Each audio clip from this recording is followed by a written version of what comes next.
Hello everyone, it's me again. Today I will recap the movie Roadhouse. Do you see the six-pack guy? He has solid muscles on his body. Dalton used to be the most famous middleweight MMA fighter in the world. Because he was too enthusiastic about fighting, he accidentally killed his opponent. So now he has lost career and then work as a security guard in a bar. However, the gangsters came to his workplace to cause trouble, making him angry. So what will be the ending for these ignorant people? Please follow today's recap. In an illegal black market fighting ring in a remote town, the crowd enthusiastically cheered for the fighter they bet on. The two fighters rushed into each other without missing a beat. After a fierce fight, this fat tattooed fighter was the winner. He is known as the king here with a record of 6 consecutive matches without losing. At this moment, a mysterious man wearing a hoodie walked over and wanted to challenge the fat fighter. At first, he was still proud and underestimated. However, his smile quickly disappeared when he saw Dalton take off his shirt. He immediately showed fear. He told the referee that he would not fight Dalton. After saying that, the fat fighter quickly ran away. The crowd was disappointed because Dalton's opponent had given up. So he became the winner and received his bet. On his way out, Dalton was stopped by a guy who unexpectedly stabbed Dalton with a knife because Dalton had made him lose $500 in the bet. But Dalton didn't care. Dalton's indifferent attitude scared the young man away. Dalton dejectedly returned to his car to find first aid supplies. At this time, a beautiful girl came to meet him.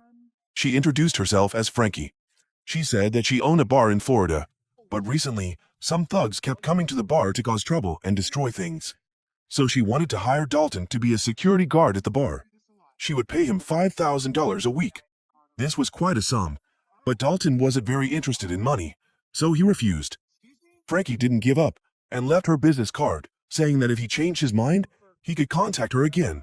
In the past, Dalton was the world's #1 middleweight MMA fighter, known as the undefeated one. But in one match, because he lost control, he beat his opponent to death. Because of that event, he was psychologically haunted, could not compete anymore, and decided to retire. Unable to find a purpose in life, Dalton drove aimlessly. Finally, he stopped right in the middle of the train tracks, as if he wanted to end all his suffering. However, after the collision, he was still safe and sound. Dalton smiled and thought that he still had some meaning in life. So the next morning, he took a bus to a Florida town, wanting to accept the job that Frankie offered, and he also start a new life. As soon as he arrived, he met a bookseller named Charlie. She was very cute, enthusiastically introduced Dalton to this town, and also gave him a book as a souvenir. The first time he came to a remote town and was warmly welcomed, he felt very warm about the people here. With Charlie's guidance, Dalton also found the place he needed to go, which was a beach bar called Roadhouse. The scenery here was very pleasant. The staff in the bar were all cheerful and friendly. At first glance, it looked very peaceful and not too bad. However, at night, it was the complete opposite. The guests who had a little bit of alcohol started fighting each other without stopping. The waiter was punched in the eye by them for trying to stop thugs. But that didn't stop there. A group of young men from the town also appeared. They smashed things, threatened the customers in the restaurant. They also teased the female staff. Dalton saw that and went to teach them a lesson. He advised them gently, but none of them listened. They also relied on their strength in numbers. So Dalton called these young men outside. Dalton asked them if the motorbike outside was theirs. Immediately, they followed Dalton outside. The leader wanted to bully Dalton, but Dalton kept mocking them. The tattooed men were furious when they saw Dalton mocking them, but they didn't dare to do anything because he was so fierce. The employees in the restaurant also went out to see what was going on. Dalton gave the leader a thunderous slap in the face. His subordinates couldn't avoid being slapped either. Dalton's attack speed was too fast and dangerous. They basically couldn't touch a single hair on him. Dalton quickly defeated all the tattooed men. Feeling sorry for they, Dalton borrowed a car to take them to the emergency room. One of them even thanked him for taking them to the hospital. The nurse asked him if he was their relative. He replied that he had beaten them. The nurse was silent after hearing that, not knowing how to respond. When he was about to leave, a female doctor on duty called him back. Her name was Ellie, the head of the emergency department of this hospital. Ellie realized that Dalton wasn't from town, so she wondered why someone would beat someone up and then take them to the hospital. Looking closely, she saw that he was injured, so she helped him treat the wound on his hip. When he returned to the bar, Frankie gave Dalton an envelope containing $5,000 in cash as an advance payment for the new week's salary. On the first day of work, he had beaten up those thugs, so she was very pleased. She hoped that Dalton would bring peace to this place. Not only that, Frankie was kind enough to lend Dalton her great-grandfather's boat so that he could have a temporary place to stay, and also reminded him that there was an alligator in the river. Dalton slept straight through until morning, when he was suddenly awakened by the bartender at the bar. Because she was afraid that Dalton was new to town and unfamiliar with the place, she took the initiative to bring him breakfast. The bartender said that she was very impressed with what happened last night. Before him, there were 4 people who had worked as security guards here, but none of them could last more than 2 days. He was a fragile hope for this place. After a full of drinking and eating, Dalton walked around town. Strangely, after a night, everyone seemed to know his name, and everyone he met waved warmly. He went to use the computer at Charlie's bookstore. At this time, the gangsters came to cause trouble and make a scene outside. Charlie took a baseball bat and rushed out to chase them away. When they saw Dalton's face, they were scared and ran away. On a yacht offshore, this young master named Brant was the son of a famous boss here. His father assigned him to take over all the family's illegal businesses. Because he wanted to take over Frankie's bar to build a luxurious 5-star resort, this guy sent those thugs to cause trouble to put pressure on her. When he heard that a strange security guard had beaten up a few of his underlings, he was furious and shouted loudly that by all means, his henchmen must deal with that security guard. He couldn't let that security guard ruin his plan. Since Dalton arrived, the bar had become much more peaceful. Although there were drunk customers causing trouble every day, under his direction, everything was resolved smoothly. Dalton also taught the 2 bar staff some martial arts, so that when he wasn't around, the bar would still be safe. Even those who got too drunk were chased away. As for the thugs, they only dared to stand outside the shop and not dare to come in to cause trouble. But this was just the calm before the storm. One day Dalton met Dr. Ellie, and the two got along very well. They talked happily all afternoon. One evening, Dalton was walking home alone when suddenly a car rushed forward and knocked him aside. It didn't stop. It even tried to back up very quickly. Luckily, Dalton jumped into the car in time, otherwise he would have been crushed. But in the end, he fell into the river. The car then fell, and luckily he escaped death. When Dalton returned to the boat, he met the leader of the thugs from the day before, who had been waiting with a gun. But Dalton was still very calm. He took advantage of the moment when the leader wasn't concentrating and rushed in to attack. During the struggle, the thug was thrown into the river. Although still underwater, the thug still threatened that after escaping, he would bring his men to kill Dalton. Before he could climb up, a crocodile appeared. Dalton wanted to save him, but couldn't. As a result, the young gangster became a delicious dinner for the crocodile. The police had to mobilize people to search the entire river, but still couldn't find the body. Perhaps the crocodile had hidden a prey in its den. This was considered an unexpected accident, so Dalton didn't have to take any responsibility. One day while walking, Dalton encountered one of Brant's men. He brought out a weapon to threaten, telling Dalton to get in the car, because his boss wanted to talk to Dalton. But Dalton calmly approached and gently broke the other guy's index finger, causing him to lie down on the ground in pain. Dalton said that the henchman had threatened the wrong person and told the henchman to tell his boss that Dalton was not afraid of anyone. Returning to the bar, Dalton went to see Frankie. He wanted to ask clearly why Brant insisted on sending people to cause trouble here. Frankie did not dare to hide anything, answering that Brant wanted to destroy this bar to build a resort. But that was just a cover. His plan was to build a place to conveniently transport and trade drugs by sea. Since this bar has been in Frankie's family for generations, it's obvious she can't agree to Brant taking over. Transition: a guy was having an affair with another man's wife. When her husband caught him red-handed, the husband chased after the guy so that he did not have time to put on his clothes. His name was Knox. He was so crazy that he even robbed the clothes of the people in the market, then burned down the stall. While he was walking, Knox received a call from the boss, saying that his son had messed up and needed him to come to Florida to help. Back to the main character, the Dr. Ellie took the opportunity to take a day off from work to drive a boat to find Dalton. She wanted to ask him out on a date. The two of them went to a sandbar in the middle of the sea, set up a chair, and drank a few beers. Ellie said that Brant was the son of the boss here, and it was best not to get involved.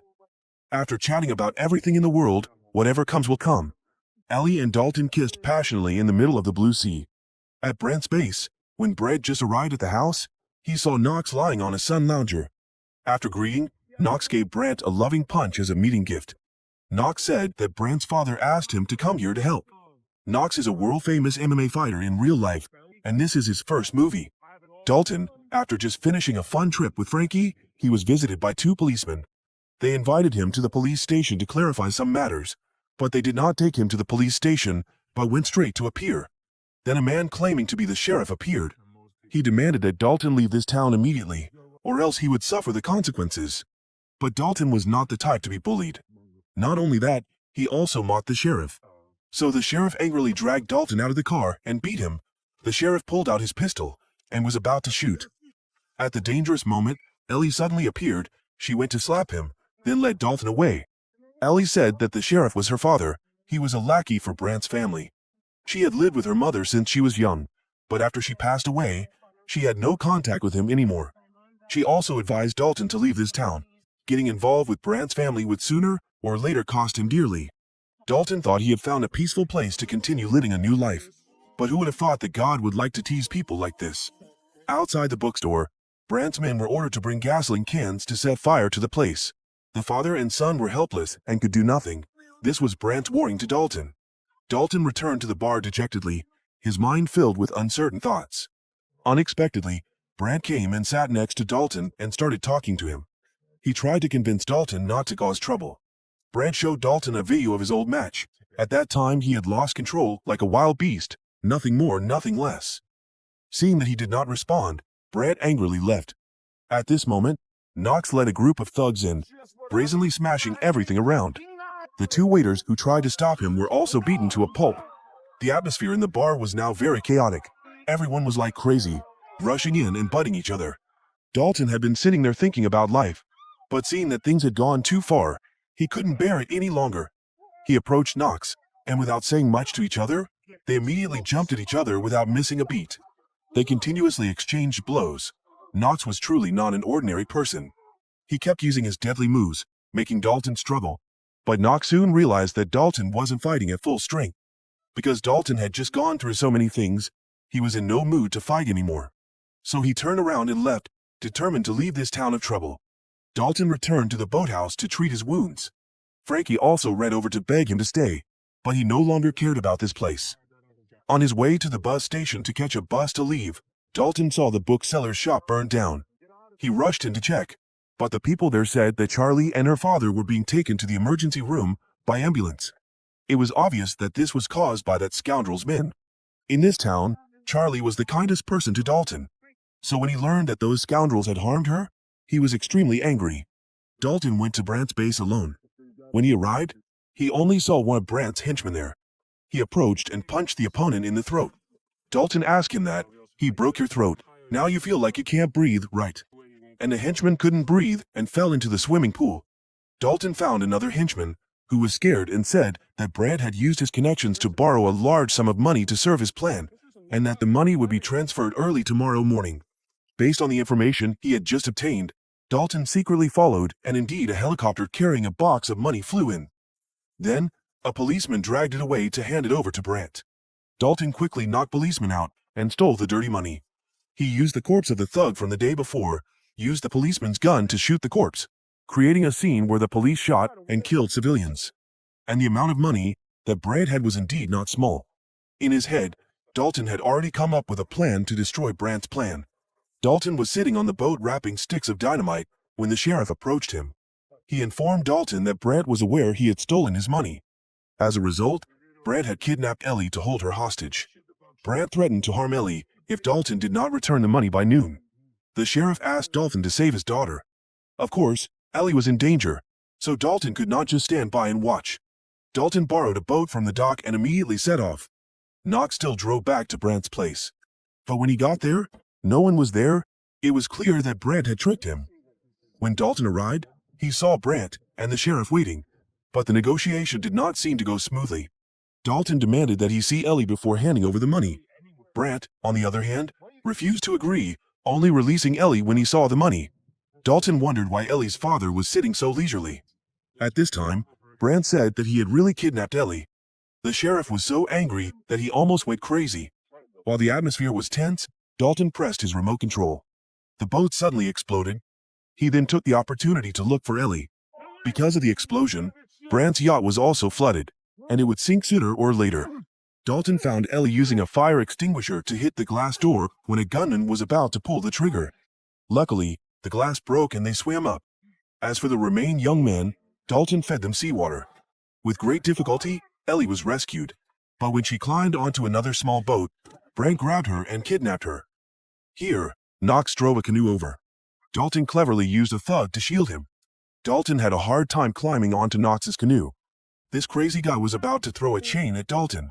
Taking advantage of Knox's carelessness, Dalton knocked him flying, and he fell headfirst into the water. Then, he steered the canoe at full speed to save Ellie. Brant recklessly turned the boat around and wanted to hit Dalton straight. But with his agile body, at the exact moment of collision, he jumped up and grabbed onto Brant's boat. Ellie couldn't hold back anymore and punched this guy in the face. He was about to use brute force when Dalton blocked him. Dalton kicked him painfully. When he looked back, the boat was about to hit the bar. Dalton and Ellie quickly jumped into the water, but Brant didn't have time to jump, so he was thrown and landed on the roof of the bar. On the other side, Knox also swam to the foot of the bridge. He climbed up to block a car's path. Dalton went up and was shot by Brant with a hook gun. So Dalton rushed over to teach him a lesson. Brant was scared and tried to crawl away. Suddenly, a car rushed into the shop. It was Knox. Seeing him appear, Dalton did not hesitate but immediately rushed in and tackled him. This time it was truly a life-and-death battle. Everyone wanted to quickly finish off the opponent. There were consecutive tit-for-tat attacks. Every punch was solid, fast, strong, and decisive. Dalton circled behind to use it to clamp his opponent's neck. Knox counterattacked, pushed Dalton hard, then carried Dalton and threw him down. At this moment, Knox picked up a wooden stick from the floor and stabbed Dalton hard. Right when he was about to finish off Dalton, Brant appeared from nowhere and demanded to kill Dalton himself. Knox immediately twisted Brant's neck and sent him to meet God. Next, Knox picked up another wooden stick and ended it all. Dalton blocked the attack and then pulled out a wooden stick from his body and stabbed it into Knox, causing him to fall. Ellie entered and saw this scene. She was in panicking. The sheriff waited until everything was done and appeared. He told Dalton to leave this place. He would consider this an accident, and considering this as a thank you for saving Ellie. At the end of the movie, Dalton decided to leave this town. As for the money he took from Brant, he left it to Charlie and her father. Just as the father was about to say thank you, Dalton left this place. Knox was still alive and left the hospital. That's the end of the movie. If you find it interesting, please give me a like and a comment about this movie. Especially, please subscribe to the channel to follow my recap the movie recap. See you again, my dear friends.